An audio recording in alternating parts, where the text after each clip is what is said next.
Oi gente, tudo bem? Hoje eu vou fazer o resumo de gramática e daqui a pouco eu já vou postar o clipe, eu vou fazer separado.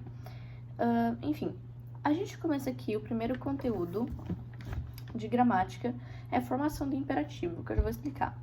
O imperativo, ele é formado por mais duas tabelas de tempo, que é o presente do indicativo e o presente do subjuntivo.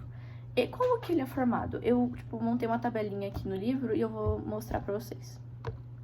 Ok, gente, aqui nessa lista a gente fala sobre a formação do imperativo, que aqui tem o presente do indicativo e o presente do subjuntivo, que é por meio dessas duas tabelas aqui que o modo do imperativo afirmativo aparece, mas enfim. O presente do indicativo é aquele tradicional, sabe? Eu amo, tu amas, ele ama, enfim. E o subjuntivo, ele é uma dúvida, né? Que eu ame, que tu ames, que ele ame, mas enfim. O imperativo afirmativo, ele é formado do jeitinho que tá mostrando aqui, ó. Você vai pegar a segunda pessoa do singular e do plural e vai passar para o imperativo do afirmativo. Só que você tira o S. Se vocês perceberam, ó, tu amas. Aqui vai passar tu ama. E aqui do presente do subjuntivo vai passar tudo isso aqui normal. Que ele ame, que nós amemos, que eles amem, tudo normal. Vai passar tudo para cá. E aqui no imperativo afirmativo, a gente não tem primeira pessoa do singular. Por quê? A primeira pessoa do singular não existe no imperativo porque o que é o imperativo? O imperativo, ele expressa ordem, pedido e conselho. E não tem como você fazer essas três coisas com você mesmo. Então, a gente só tem esses três. Mas, enfim.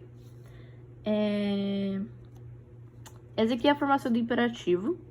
É só dar uma lida aqui. E a professora, ela falou que, a gente não vai precisar montar uma tabela. Vai ter uma questão lá e ela vai perguntar se tá conjugado certo o verbo no imperativo. Aí, para você descobrir que se tá conjugado certo ou errado, você tem que saber montar uma tabelinha no imperativo, do verbo que ela passar. Mas sobre formação do imperativo é isso. Agora, o próximo conteúdo é locução verbal e tempo composto. O que seria esse tempo composto? O tempo composto, ele é o verbo auxiliar ter ou haver conjugado, mais verbo principal no particípio. Ou seja, meu Deus. Ou seja, tinha estudado. É o verbo ter, conjugado no passado, mais estudado, que é um verbo no particípio, que termina com ado. O particípio é tudo que termina, ado, edo, ido, ado, enfim. Isso daqui é a formação de um tempo composto. Agora, a locução verbal é só o verbo auxiliar mais o verbo principal. Não precisa ser necessariamente o verbo auxiliar ter ou haver, nem o principal ser no particípio. Então, um exemplo disso é preciso trabalhar, que isso aqui tá no infinitivo e preciso tá no presente. Mas, enfim, o próximo conteúdo é relações de concordância, que é simplesmente, tem um substantivo. Aí que, todas as outras classes que acompanham o subjuntivo têm que concordar com ele. Ou seja, se o substantivo é masculino, menino, você não vai falar a menino, você vai falar o menino. Isso é concordância nominal. É que agora vai cair a concordância só nominal, não vai cair concordância verbal, por isso que eu tô falando assim. Mas, é a mesma coisa, tudo que acompanha o substantivo tem que concordar com o substantivo. Se o substantivo estiver no masculino e no singular, o artigo, o pronome, todas essas outras classes gramaticais que acompanham o substantivo tem que estar no masculino e no singular também. E assim vai indo, ou seja, aqui tá perguntando assim, ó. Na tirinha de Mônica, se a palavra livro fosse substituída por livros, quantas outras palavras precisariam obrigatoriamente de ajuste na concordância? O artigo que tá viraria uns, né? Porque o livro iria passar para o plural. Então, todas as outras coisas que acompanham o substantivo passaria para o plural também. E isso é mais, você olhar assim e entender. Agora, processo de formações de palavras, que é um pouquinho mais complicado.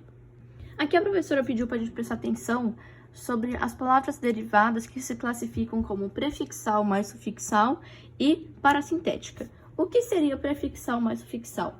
Um bom exemplo disso é a palavra infelizmente, que é uma palavra que usam bastante. O que seria um prefixal e sufixal ao mesmo tempo? São palavras que são independentes do... se eu quiser separar o radical do sufixo do prefixo, meio que vai continuar tendo uma palavra.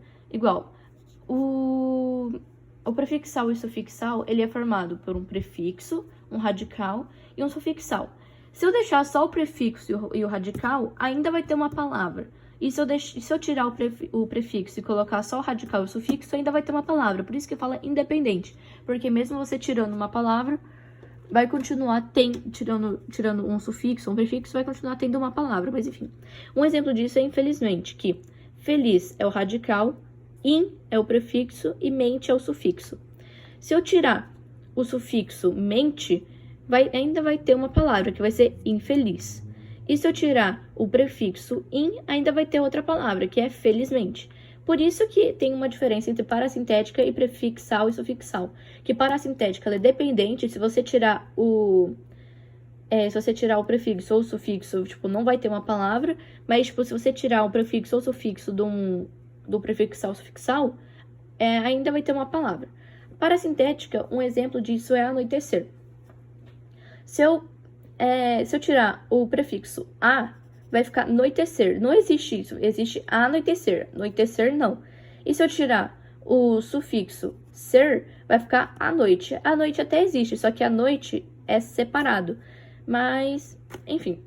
E aqui a outra coisa que a professora passou é que fonemas são os sons das palavras. Talvez isso caia na prova, né? Porque hoje eu tive aula com ela e ela falou, só passou isso no quadro, tipo, fonemas são os sons das palavras. Então, eu vou passar pra vocês, né? Porque vai que eu não passo, né? Mas enfim, e cai na prova. E, tipo, meio que é isso de gramática. Se vocês não entenderem, me avisa. E, tipo, vai cair só mais uma outra coisa, que vai ser sujeito simples ou composto.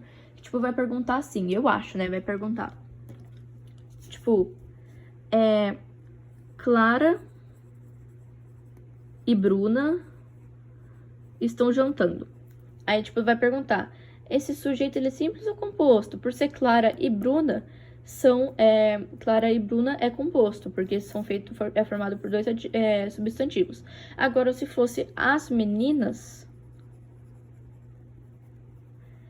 seria simples, porque é apenas um substantivo. Mas, enfim, é isso, gente.